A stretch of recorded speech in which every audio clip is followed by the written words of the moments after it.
Hello friends, welcome to Farha's recipes.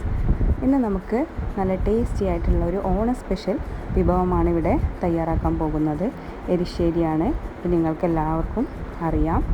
ഇപ്പോൾ ഓണമൊക്കെയാണ് വരുന്നത്. നല്ല ടേസ്റ്റി ആയിട്ട് ഒരു അടിപൊളി എരിശ്ശേരി തയ്യാറാക്കാം. എരിശ്ശേരി തയ്യാറാക്കാനായിട്ട് ഞാനിവിടെ പയറെടുത്തിട്ടുണ്ട്. 1.5 കപ്പ് പയറാണ് എടുത്തിട്ടുള്ളത്. അതുപോലെ ഒരു ചെറിയ പീസ് മത്തനും എടുത്തിട്ടുണ്ട്. ഇനി നമുക്ക് ഈ പയറൊന്ന് വേവിച്ചെടുക്കാം. അപ്പോൾ ആവശ്യത്തിനുള്ള വെള്ളം ചേർത്ത് ഈ പയറൊന്ന് ഞാൻ വേവിച്ചെടുക്കുകയാണ്. ഇനി ഇതിലേക്ക് വേണ്ടത് തേങ്ങ അരച്ചെടുക്കുകയാണ് വേണ്ടത്. അപ്പോൾ കുറച്ച് തേങ്ങ എടുത്തിട്ടുണ്ട്. 1/2 ടീസ്പൂൺ ചെറിയ ജീരകം, 6 അല്ലി ചെറിയ ഉള്ളി എടുത്തിട്ടുണ്ട്. അതുപോലെ 5 അല്ലി വെളുത്തുള്ളിയും 2 പച്ചമുളകും എടുത്തിട്ടുണ്ട്. ഇനി ഇവയെല്ലാം ചേർത്ത് നന്നായിട്ടൊന്ന് പേസ്റ്റ് പരുവത്തിലാക്കി അരച്ചെടുക്കാം.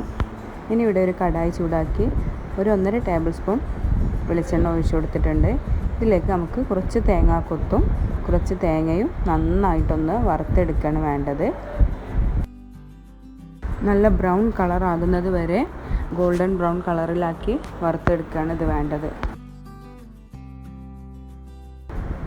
ഇതുപോലെ നല്ല ബ്രൗൺ കളറിലാക്കി തേങ്ങ വറുത്തെടുത്തിട്ടുണ്ട്. ഇനി ഇതൊന്ന് മാറ്റി വെക്കാം. പയർ നന്നായി വേവായി വന്നിട്ടുണ്ട്. ഇനി ഇതിലേക്ക് ചെറിയ പീസുകളാക്കി മുറിച്ചെടുത്ത മത്തനാണ് ചേർത്ത് കൊടുക്കുന്നത്. ഇതിലേക്ക് ആവശ്യത്തിനുള്ള ഉപ്പ് ചേർത്ത് കൊടുക്കുന്നുണ്ട്. അതുപോലെ 1/4 ടീസ്പൂണോളം മഞ്ഞൾപ്പൊടിയും ചേർത്ത് ഇത് 2 വിസിലിനൊന്ന് വേവിച്ചെടുക്കാം. മത്തനൊന്ന് നന്നായിട്ട് വേവിച്ചെടുക്കുകയാണ് വേണ്ടത്.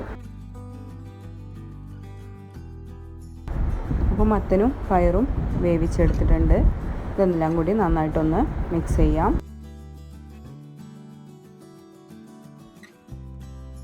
ഇനി ഇതിലേക്ക് ചേർത്ത് കൊടുക്കേണ്ടത് ചെറിയ 2 പീസ് ശർക്കരയാണ്.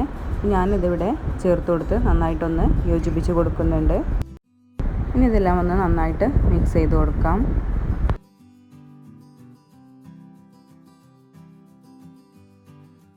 ഇനി ഇതിലേക്ക് ചേർത്ത് കൊടുക്കേണ്ടത് നമ്മൾ അരച്ച് വെച്ച തേങ്ങയാണ്. അപ്പോൾ അരപ്പൂടെ ചേർത്ത് കൊടുത്ത് നന്നായിട്ട് മിക്സ് ചെയ്യാം.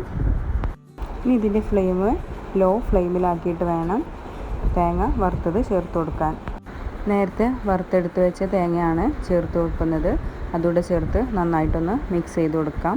അപ്പോൾ നമ്മുടെ എരിശ്ശേരിയുടെ പകുതി ഭാഗത്തോളം കഴിഞ്ഞു. ഇനി വറവിടാണ് വേണ്ടത്. അപ്പോൾ അതിനായിട്ടൊരു കടായി ചൂടാക്കി ഞാൻ എണ്ണ ഒഴിച്ച് കൊടുത്തിട്ടുണ്ട്. അതിലേക്ക് കടുക് പൊട്ടിച്ചതിന് ശേഷം ഇതിലേക്ക് വറ്റൽമുളക്, കറിവേപ്പില ചേർത്ത് കൊടുത്ത് ഒന്ന് വറുത്തെടുക്കുന്നുണ്ട്. ഇനി ഇതിലേക്ക് നമ്മൾ മിക്സ് ചെയ്ത് വെച്ച പയറും മത്തനും തേങ്ങാ മിക്സ് എല്ലാം ചേർത്ത് കൊടുക്കാം.